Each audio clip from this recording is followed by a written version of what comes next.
Le contrat de bail, c'est un acte juridique qui lie les locataires aux bailleurs. Donc, lorsque deux parties s'entendent pour louer une maison, pour donner en location une maison, ils établissent un document qu'on appelle contrat de bail pour que chacun d'eux sache ses droits et ses obligations.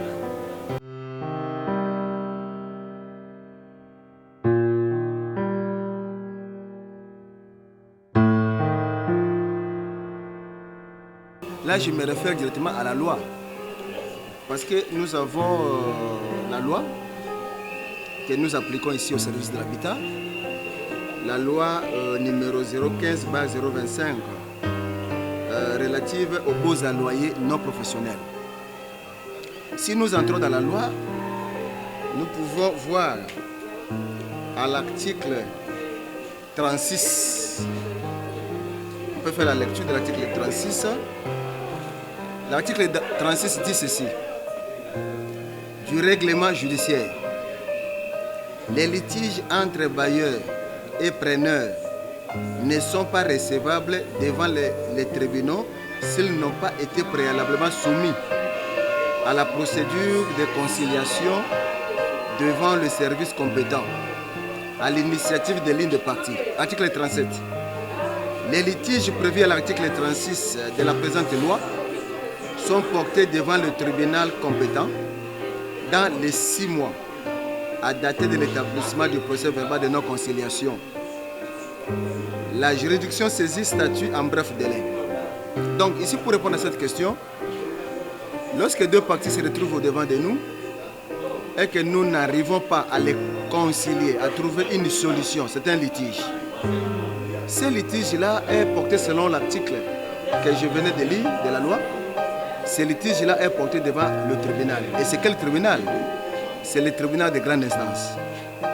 Donc, alors, le tribunal ne peut pas se saisir de ces dossiers si le dossier n'a pas été soumis au service de l'habitat et que l'habitat n'a pas établi un procès verbal de non-conciliation. Donc, c'est le procès verbal de non-conciliation établi par l'habitat qui est envoyé au niveau du tribunal, et sur base de cela, les parties, n'est-ce pas, établissent une assignation pour saisir le tribunal de grande instance. Alors s'il n'y a pas un procès verbal de non-conciliation, le tribunal se déclare incompétent pour instruire les dossiers.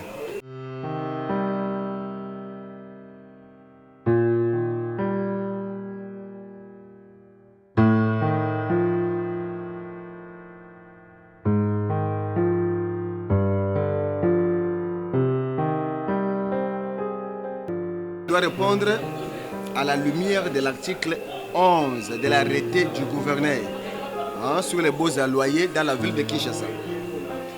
L'article 11 dit ceci. L'article 9, pratiquement c'est l'article 9. La garantie locative ne peut être réajustée en cours de bail. Elle ne pourra produire des intérêts ni être affectée au paiement des loyers. Ce qui nous intéresse ici, c'est elle sera remboursée à la fin du bail à la valeur du dernier taux de loyer payé par les locataires. Déduction faite de toutes les sommes dues au bailleur. Cela veut dire quoi? Lorsque vous versez la garantie locative, comme locataire, vous versez une garantie locative, par exemple, je donne un exemple, à 100 $ le loyer par mois, une garantie de 3 mois. Et qu'au cours du bail, le bailleur augmente le loyer à 120 $ par exemple. S'il faut rembourser, à la fin du bail, rembourser cette garantie, le calcul se fera de la manière suivante. On prend les 120 $ qu'on paye actuellement, parce qu'on actualise les loyers, ou le remboursement. Le loyer de 120 $ que vous payez actuellement, multiplié par le nombre de mois de la garantie versée. C'est ça la somme qu'on doit rembourser. Donc, si on avait versé pour 3 mois 300 $, on remboursera cette fois-là 360 $, parce que le loyer a connu une augmentation.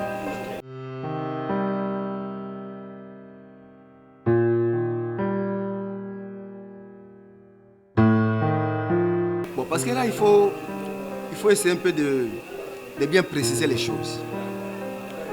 Les documents de base, lorsqu'on libère une maison, lorsqu'on vient résilier un contrat de bail, les documents de base sur le préavis légal qui est de 3 mois.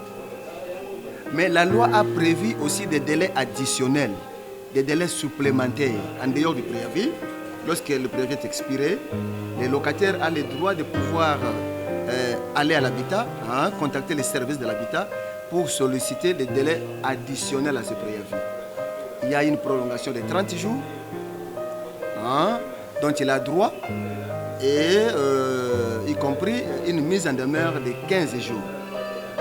Alors ici, la question, si je comprends bien, lorsque toute cette procédure est arrivée à terme, est arrivée à la fin, lorsque toute cette procédure est arrivée à la fin, selon l'arrêté du gouverneur, il y a un article qui donne pouvoir au service de l'habitat pour procéder à un délogement administratif.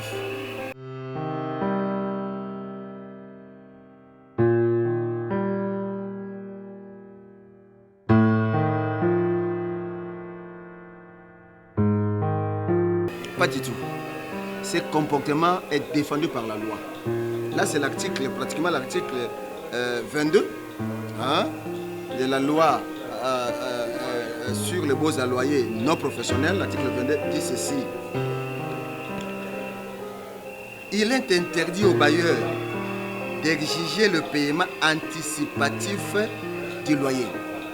Alors, lorsque le bailleur viole cet article, exige un paiement anticipatif du loyer, il tombe sous le coup de l'article 43 qui prévoit des sanctions. Des sanctions, voilà.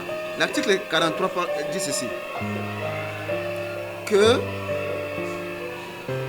les parties à un bail conclu en violation des articles 3, 5, 18, 22, 27 et 32 de la présente loi sont punis d'une servitude pénale principale de 1 à 3 mois et d'une amende équivalent à 1 mois de loyer ou d'une de ces peines seulement. C'est-à-dire que lorsque vous violez cet article, vous commettez une violation, vous commettez une infraction. Parce qu'il y a des clauses pénales qui sont prévues dans cette loi qui prévoient que lorsque on demande, on exige un paiement anticipatif de loyer, on vous inflige une amende, n'est-ce pas?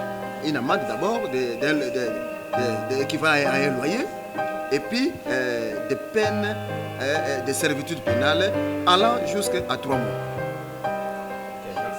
Merci beaucoup.